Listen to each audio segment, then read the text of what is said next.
So in this video, I am going to show you how to buy Cardano, ticker symbol ADA in Canada using Wealthsimple Trade. So once Wealthsimple Trade is opened up, I want you to scroll down under accounts and select your crypto account and then select trade.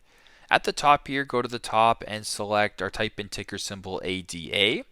At the top for me, it says ADA Cardano cryptocurrencies. Go ahead and select that. Once you're here, go to the bottom left and press buy. Once you're on the buy screen here, type in the amount that you want to purchase. So if you wanted to do $2 worth, I would type in 2. It'll then show you how much Cardano I'd be purchasing, and if all looks good, press on review.